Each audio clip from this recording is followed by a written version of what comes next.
Mum spray aerosol. My mother has been all up in that gangster joint, and I remember when I was a teenager, I hated it. I didn't like the smell of it. And as a grown woman now, because I don't have money, I just accommodate whatever my mother buys. But she stopped saying that use my product, but she then ended up buying me Shield, even though I don't know why she insists that I use Shield. That's not what I was using when I was, but whatever, it doesn't matter. I've got my own little aerosols and sprays, but my mom has her own thing. She likes Mum, M-U-M. The other day she rocks up and she's got a plastic, Mum, maybe 6 in the plastic, and she's like, hey Bacho, I went to Discam and they told me that these are the last Mums on the shelf. The product is being discontinued. Older than my geezer years. It's older than 41. My mom had it when I was yet to be born.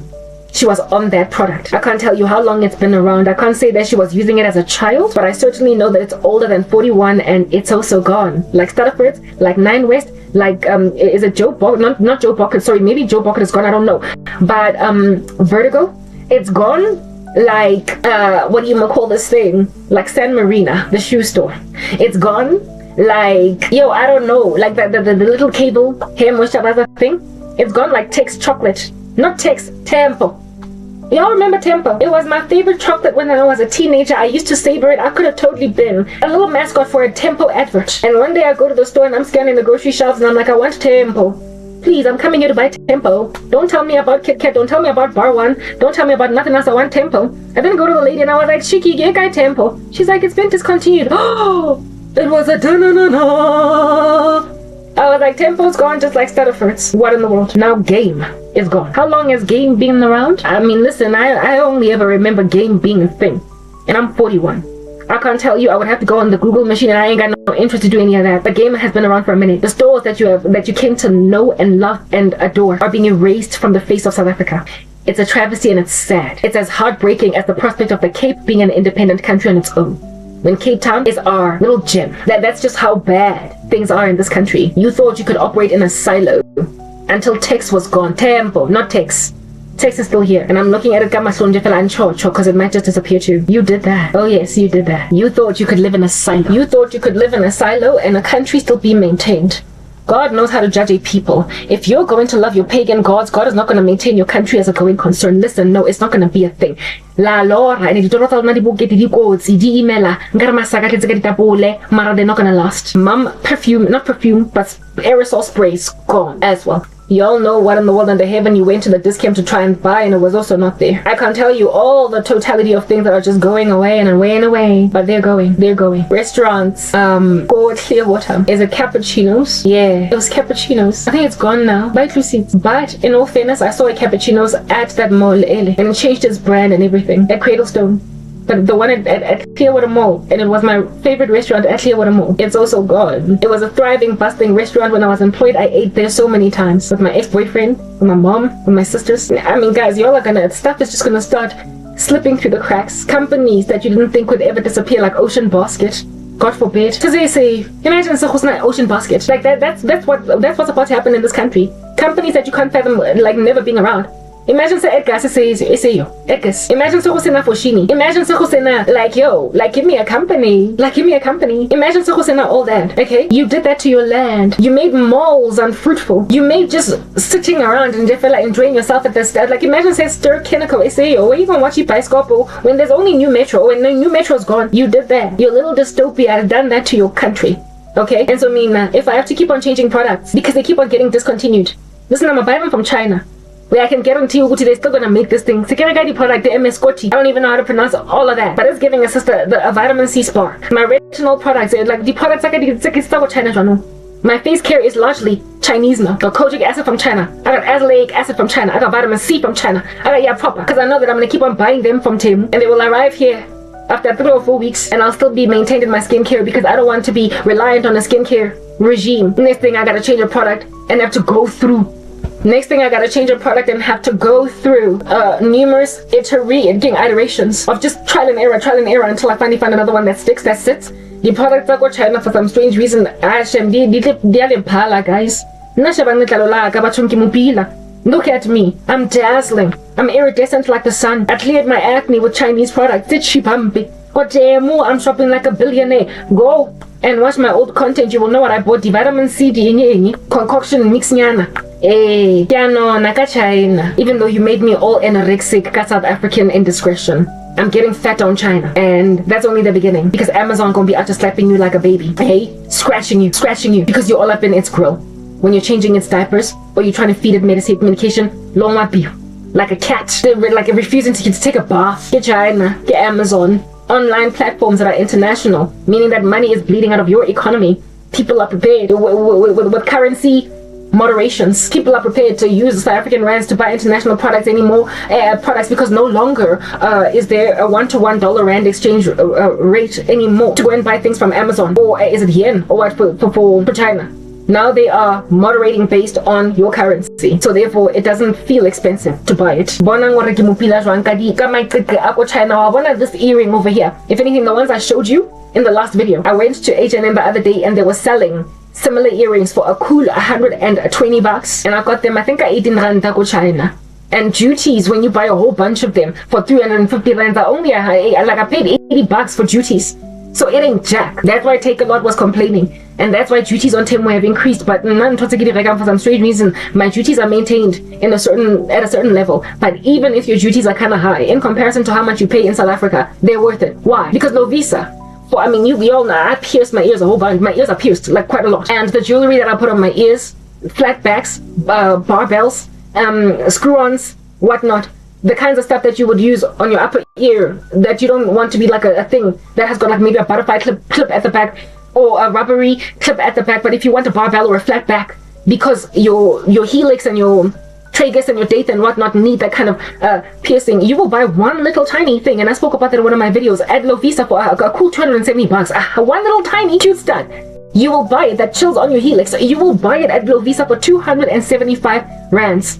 Yeah, about $275. I was able to get packets upon packets upon packets of those flatbacks from Temu. I showed them to you in the video where I was unraveling the stuff. Packets upon packets. Your market is unsustainable, but you did that to yourself, right? And those amidst you that are financial modelers, forecasters, those among you that are value propositioners, those among you that can come up with hypotheses, those among you that can come up with value propositions, marketers, they can show you threats in the market, barriers to entry.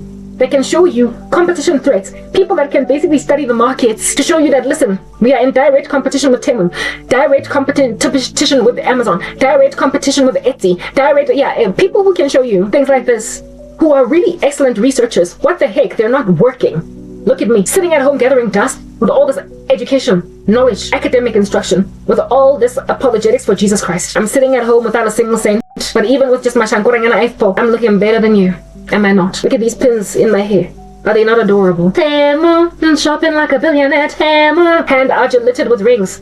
Shopping like a billionaire. The same rings of which I'm gonna be buying literally just one, and just this one. Just this one. I'm gonna be out buying it, go Temu, or not Temu, but Lovisa for $100. Iliwan, 100 rand, Iliwan. Yeah, okay, whatever. I'm not gonna buy something that's going to become a little bronze after enough times of me washing dishes with it. Only after 4 months for 100 rands. I'm probably not gonna miss it when it starts to change color, because after all, I got about 20 of them in a packet for 40 rands. I'm shopping like a billionaire. Temu. Your markets are being corrupted, they're being eliminated, they're being lamp-pasted, they're being waxed thin like an anorexic. But you thought that you could extract me from the South African economy. Listen, I am your baddest in the game. I am violently intelligent. And yet you want me barefoot and pregnant in the house of a man that thinks that I am a Stepford wife. Over and above it, am I not itchy? Am I not taking antibiotics? Am I not taking ARVs? But hey, he's a husband. I don't like him, he makes me vomit in my mouth, but hey, he's a husband. I came out, but hey, I got a house. No, listen, I got a brain, and you're not going to waste it. Even though you have squandered your own economy. You've squandered your own economy, South Africa. Maya, this is the Walking Dead, it's a zombie apocalypse, and all of y'all zombies be out just saying, this is our country, you're just living in it. You're right. You're right. You're right. This country, you're just living in it. You are correct. The world belongs to the zombies. You're just living in it. I used to think it was the world, but now I've come to learn that it's South Africa. It's a zombie apocalypse, literally in this frightening country, and you're just living in it. I am just living in it. Everyone that is sober, they're just living in it. Y'all are not Christian. I don't know what you're doing. Because as soon as I got born again in the Lord Jesus Christ in 2011, there was a change in people in the way they treated me so hotly and so ravenously that I no longer was able to live amidst them. Only for 3 years was I able to just shuffle around uncomfortably like I'm in a squeezed kitchen with too much furniture for 3 years. But eventually they kicked me out the house altogether. The first 3 years of my faith were uncomfortable. The level of persecution, the level of harassment, the level of turning away from me.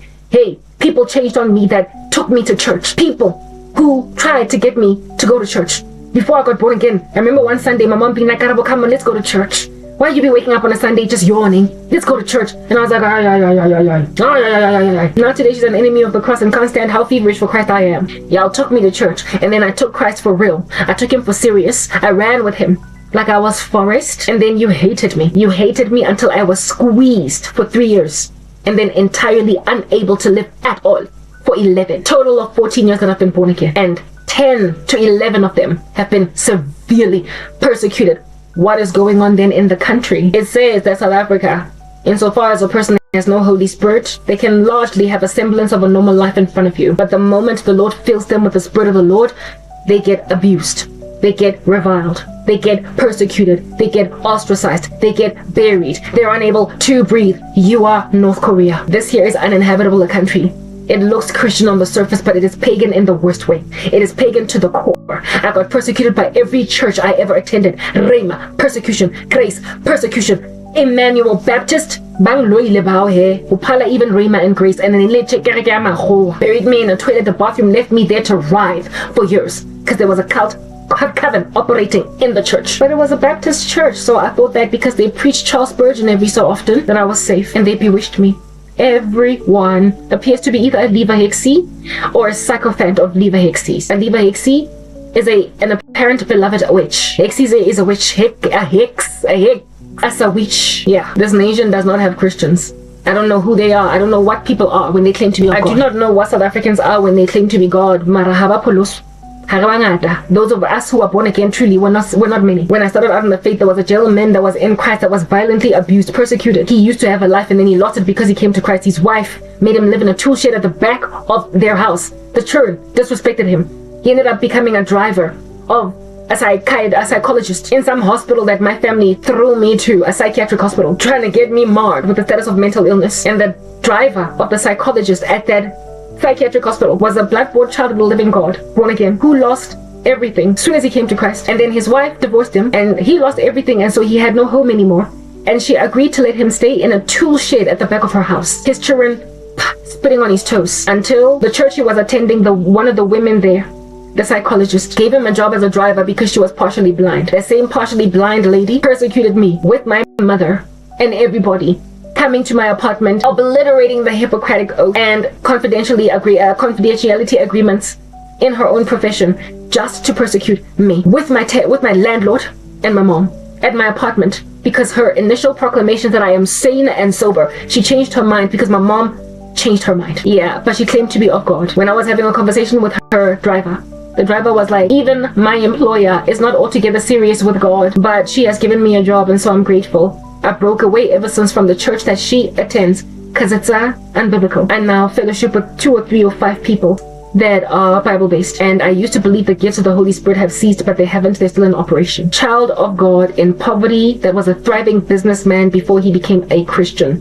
South African, white guy. This is this country. I wish I had taken that driver's number, because then I would maybe today be fellowshipping with him and his group. But I didn't know that my life would be this bad. I thought I would find my own church, let him go his own way, I went my own way. And he's the only memory of a saint of the living God, truly, that I remember in this country. True Christians in South Africa are beleaguered. Falsies, however, are giving an appearance of righteousness when there is no righteousness in the ground. And the martyrdom of Charlie Kirk proved that to me, because barely anyone in this country rose up in memoriam for Charlie Kirk when he died. Where are the Christians? They were supposed to be bereaved. Saints country did not barge. Listen, Christian saints, in inverted commas, they were not really born again. Y'all didn't barge. South Africa, I was shocked out of my mind that there was no memorial coming from this side. Nothing notable enough to make the news. Y'all didn't care. Y'all ain't saved. But y'all got a reputation for being alive even though you're dead. Y'all are twisting in the wilderness like the Hebrews. Y'all are jealous so much that you're willing to let people die. Y'all think you can sit on the chest of people, unnoticeably so, until they perish. But y'all are naive, because y'all are using other people's resources to commit your crimes. And those people are going to wake up to smell that uncomfortable coffee. And y'all going to therefore get displaced for your crazy. And then finally, never mind just mom disappearing off your shelves. Never mind just cable moisturizer just disappearing from your shelves. Never mind Temple or even Stutterfords disappearing from your stores. Never mind Cradlestone Mall being empty on a Sunday afternoon when it's supposed to be bustling with traffic. Never mind some restaurants disappearing from malls. Never mind Karabo no longer being found walking up and down the annals of corporate South Africa. No, never mind skeleton staff in a company that used to be bustling with creatives. Never mind all that. This time around, entirely as an economy, you are going to be officially declared as a failed state. All of y'all are like AI, artificial intelligence, out here giving a bad report on a diagnosis. You don't read with yourself. You are like lazy doctors. You just give a diagnosis and you're not the real deal. Seeing as you are dealing with artificials, like them false eyelashes, likely on my face right now as I've put on some kind of a face beat. Yeah, seeing as y'all are artificial like AI, and seeing as y'all are artificial like these lashes, at some point fake stuff literally it falls to the cracks. It's porous. It's like a bucket that's got holes in it. It's perforated. What you put in is gonna come out isovuza until you will walk into a Spar and an entire aisle is going to have no groceries. An entire aisle. You will then realize you did this to your country. You're the one that took mom spray deodorant out from your stores. You're the one that eliminated game altogether from the South African economy. You did that. But as for me and my house, whatever, we're leaving. If at all you are going to put Disangoma to pray for your country at the beginning of a year and also prophesy as a news network that is mainstream in this country, then of course you're not going to have any regard for Christian voices. Understand, I went to Radio 702 to lament. I thought my case was strong enough to be taken up by Radio 702. I also wrote into Carte Blanche because I thought my story was taboo enough to be taken up by Carte Blanche and 702, and both people ignored me. Both publications ignored me. Both stations, but what's up, media houses, they both ignored me. 702 radio station ignored me, and so too did Carte Blanche. I stopped, of course, being a fan. Every morning when I went to work, I listened to 702. Only reason I wanted to write them, I wrote them, was because I saw people's stories getting heard by the DJs at 702, the people at 702. I saw them dealing with people's issues, and so I thought that this here is an issue. My company has fired me, but because of the heavy nuances of religion in my case, they were like, I saw whatever, they brushed it off. They didn't cover it. My story is taboo enough, was taboo enough, it still is taboo enough to be aired on 702 and also aired on Carte Blanche. I went both places. Where else was I supposed to go? Special assignment so they can investigate MTN. MTN was already with their bad rap sheet of corruption, especially in group. So I mean, listen, just based on the stuff that's flying around in the news like a pest, you ought to have understood that yes, this is indeed happening, but nobody listened to me. My case was strong enough to be taken up by, like I said, 702 or even Carte Blanche, especially considering the CEO of MTN SA at the time was involved in my case. So it was basically high profile. And yet I was ignored entirely. TCMA, lost the case. Labor Court ignored me. Legal Aid Board ignored me. Hey, but I went everywhere until I realized that listen, I can't win, because I can't even remember Gotham. Righteous men don't win. They don't win. The law is on my side, but you all ignored it. You are weird little zombies. You are weird little zombies. You are in a trance, a daze. And no one here that is out here pulling out a Christian cross is truly born again, except for a remnant that you have buried underground. You cannot stomach the Holy Spirit. You are grieving him on the daily, and your country is showing it for it. Like the evidence is in the pudding. It had to take 11 years for you to finally see some kind of inkling or resemblance of the evidence of the fact that you are dying as an economy. But at that time, when you finally, I guess, perhaps maybe open your eye, pop it open so slightly, yawn it ever so slightly. Hi, Suga, we're already leaving. God is not going to subject me to the tyranny of whatever you are. This place used to be the place to be. It was nice. But now crazy people are running companies. People that don't even like books are lecturers. They're papa. People that don't even like instruction, knowledge, academic instruction, papa. People that are unlearned are teaching what? Who in the world is training new recruits in your companies? If I'm not there, I need to know who is knowledge transferring, because again, what knowledge are you transferring? Because if a Dumbo is talking to a person, all that you will ever learn is Dumbo for the language. Who in the world under heaven is training up your business analysts and your project managers? Who in the world is teaching leaders to be leaders? Who Toastmasters, because you can't even do speeches? Who is teaching people how to conduct themselves in a room, in a meeting? Who is teaching people to lead a room full of people when you've got like nerves, and to keep yourself in a cool bunch? Because all your leaders and all your paradigm shifters and all your naturals in what they do are gone. You were so violently competitive that you extracted some of your best people, such that those who are left are inundated. They are overwhelmed by imagery. Do you understand? Lackluster people that aren't really good at what they do. So you will heavy the one good person, and because you are full of envy, you will also try to squeeze them out. So what are you producing for a country, for a product? Your end result. What are your outputs? I need to know. What are your product life cycles? Are things crashing and burning before they can work? I need to know. Are they breaking before they can even leave the showroom floor? Because my mother bought a microwave, and this gangster thing, because of the fact that my mother wants to plug the microwave in some funny little conspicuous corner, she cut the cord and then put on a plug later. This microwave from the get-go was not even working. It was not hot. It was not doing whatever. And because she cut the cord to put a new one on, because she wanted to plug it somewhere else, they claimed that she's out of warranty. She's not in the warranty. She can't be covered because she tampered with it. And yet the error of this microwave was that it was not even getting hot at all. It had nothing to do with the plug.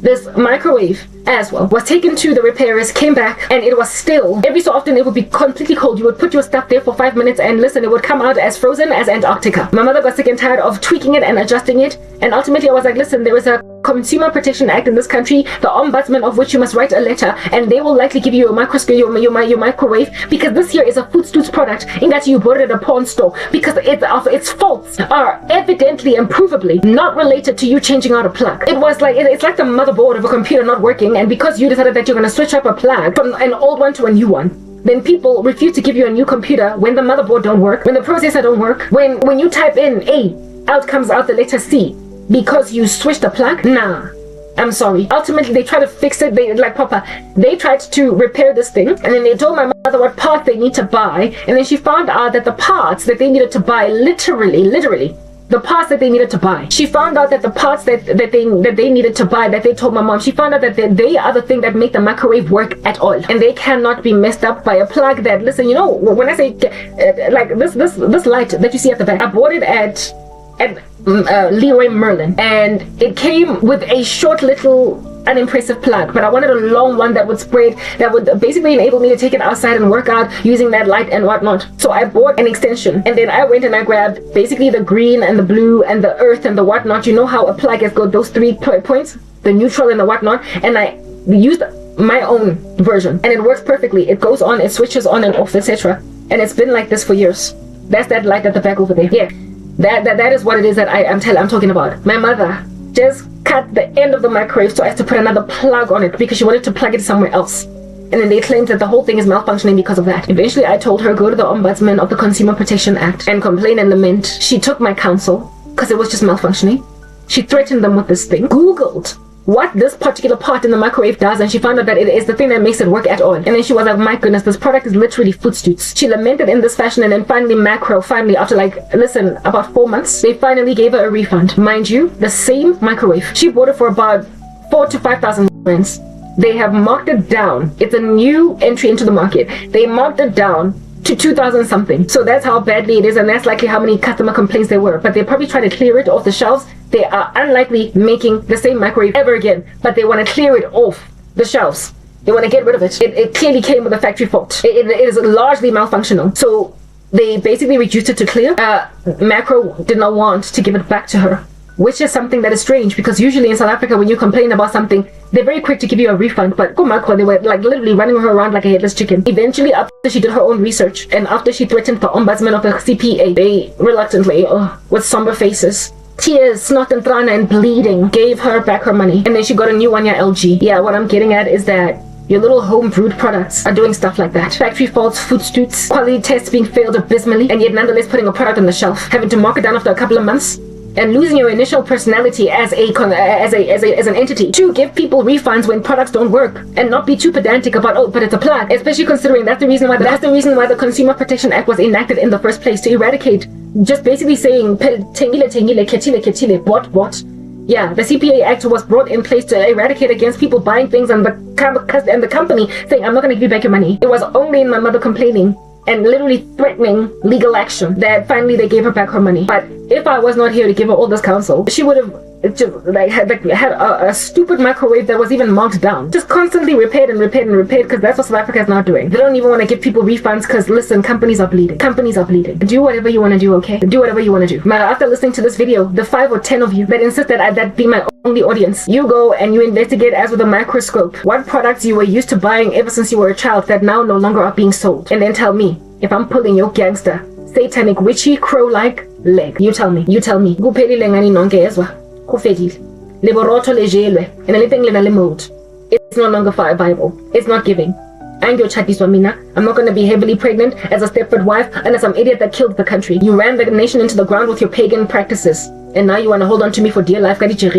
Well, I'm scratching you back, baby. I'm scratching you back. I'm leaving. I knew I was leaving long ago, but I became so discouraged and my life became so dystopian that I was like, of course the rapture is happening. And then some charlatan out here manifested nasty in front of the whole entire planet His date did not come to pass, and now he said a new one. And right next to all of these nasty fallacies, somebody very, very, very key in the plan of God was martyred. And thanks to that martyrdom, Charlie Kirk, I let go of the dystopia of Joshua and his rapture belief, and I'm now latching on to the hope for a last days awakening, a last days remnant, within the time of which maybe I might get a daughter or two, maybe I might get a son or two, maybe I'll walk down the aisle, perhaps I'll get mine, but I can't get mine in a country whose products are footstools. That's not happening. Keep your country, keep your lackluster professionals, keep your baddest and biggest people in the diaspora, and keep your hatred of Israel and your support of Palestine. Keep your Naledi pandemonium and your Cyril Ramaphosa et al. Keep them. Keep the money in the couch, because he never got impeached for that. Keep your wobbly-legged ANC, and keep your also wobbly-legged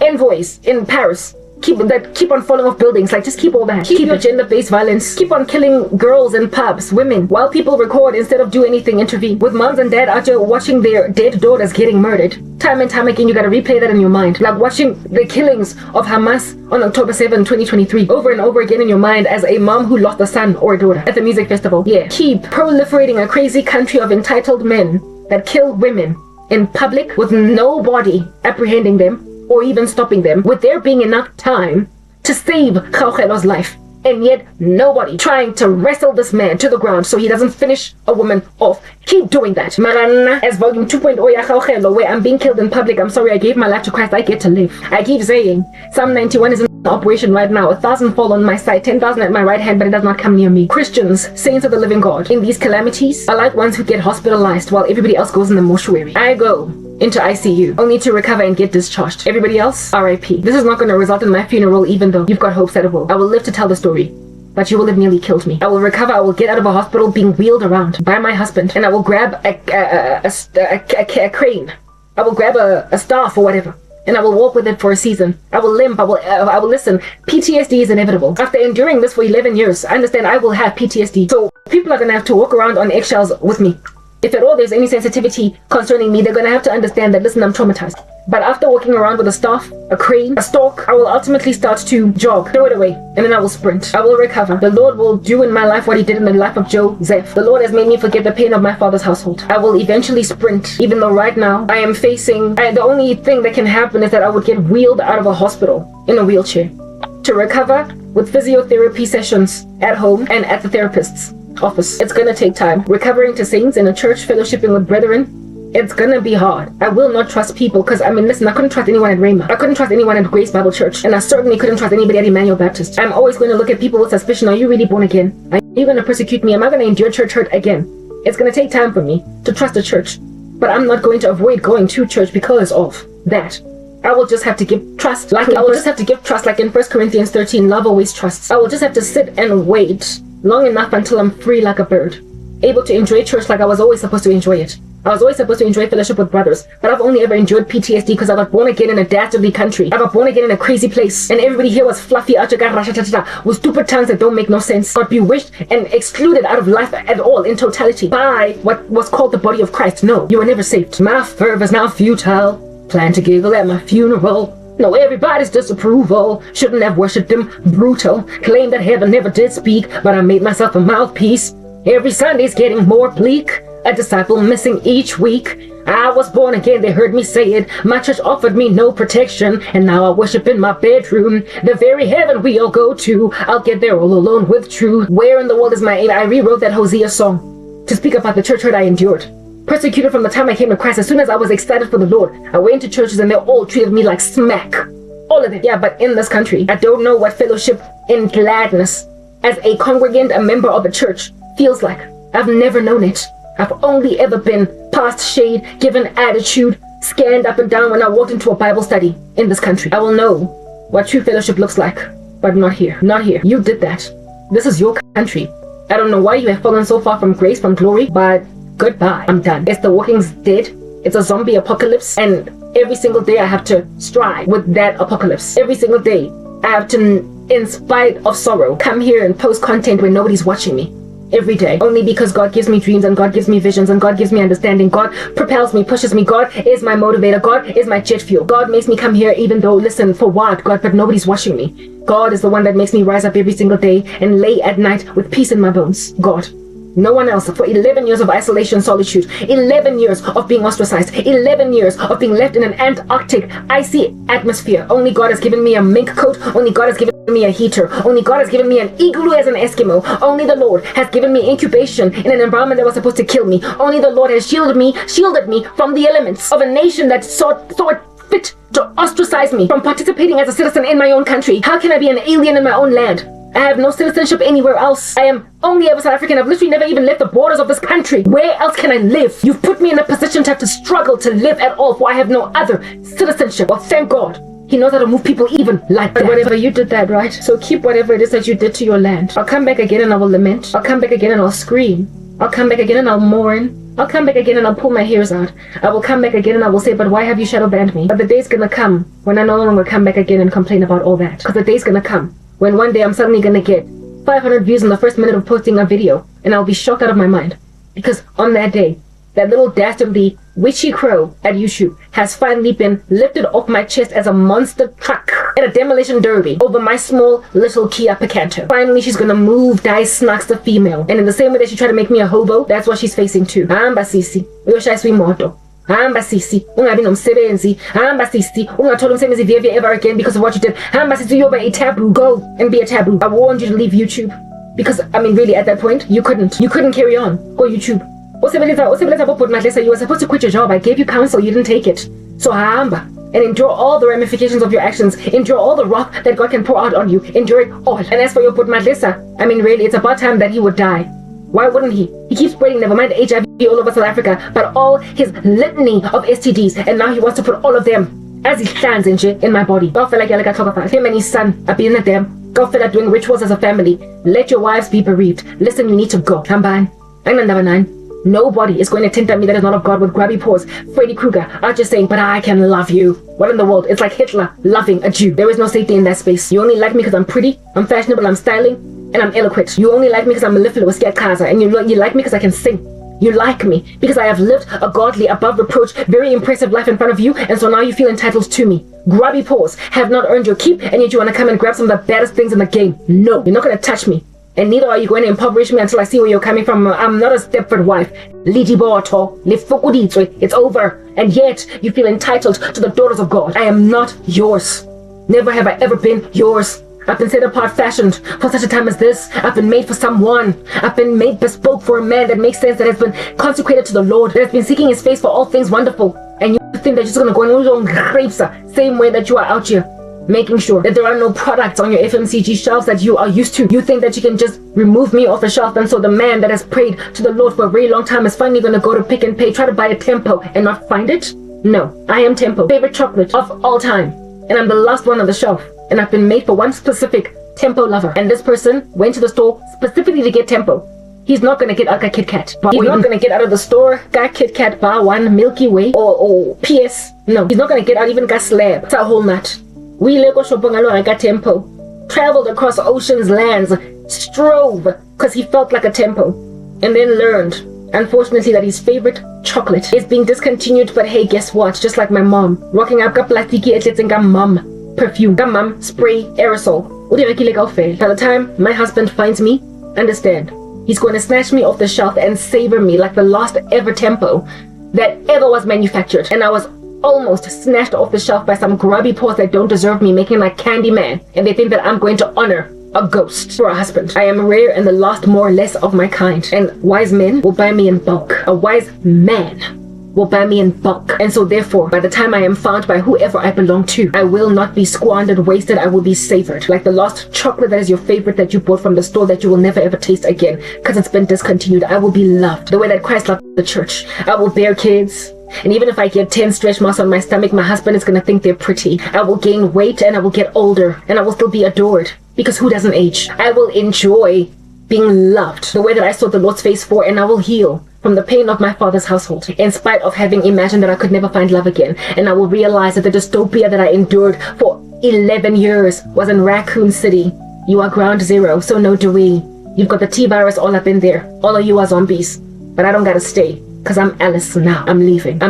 I said that before. I dropped the ball because you got dystopian. More dystopian. But I'm back. Thank God for opening all of our eyes through a tragedy that we would much rather would not have happened. But absent of it, I never would have known that it's not like this everywhere. It's sad. We're mourning. We're reeling. Charlie Kirk is gone. He's not coming back. But his death woke me up. I thought I was awake, but listen, I'm awake now. I now see as I ought. And there's no turning back from that. Try and catch that, oh Freddy Krueger. Because frankly, I'm not in a dream. This is reality.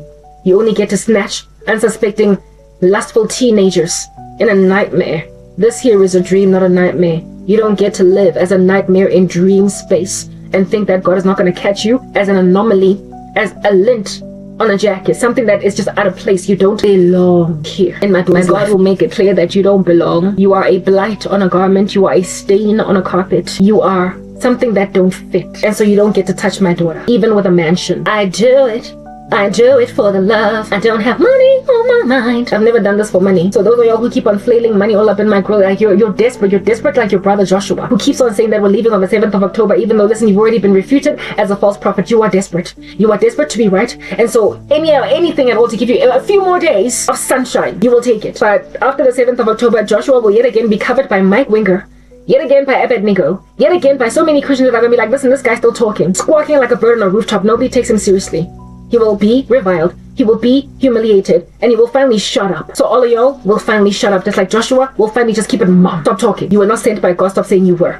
Repent if you don't want to. Fine, you're stubborn. We get it. It's South Africa. You've been stubborn.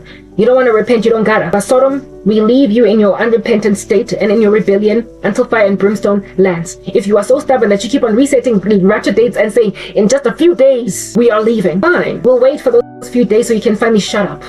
We'll wait. But eventually, the world is going to be freed from whatever under heaven you are. If you don't have a spirit within you to get down on your knees in a broken space, in a contrite space, when you've been called out, when you've been found wanting, when it is evident that you are a liar and you are still pushing the cart down the road, kicking the can down the road, you're still trying, I'm sorry. On that day, you deserve no amnesty. You're pushy. On that day, you don't deserve to be awarded a next chance, an opportunity to explain yourself because you are being shown that you are wrong. If you are uncorrectable, nobody has any business out here still continuing to humor a conversation with you. In South Africa, you are like your brother Joshua. You are like this crazy little charlatan with these prognostications. Listen, there is no rapture happening on the 7th of October. Yet he is holding on for 5 more days. Let him keep them. Let him have those days. Let them have them. Just like South Africa, let you have however much time is left for me to be on your shores. However much time is left for me to be here in this country, have them. Take them like Joshua. Move 23 to 24 September to 7 October. We'll give you those 2 weeks. Let's give you those 2 weeks. Let's give you those 2 weeks. But after that, you're done for. Let the Lord give you however much time you have left to abuse me. But after that, you're done for. I'm signing out in Christ's name, Prank K. Peace.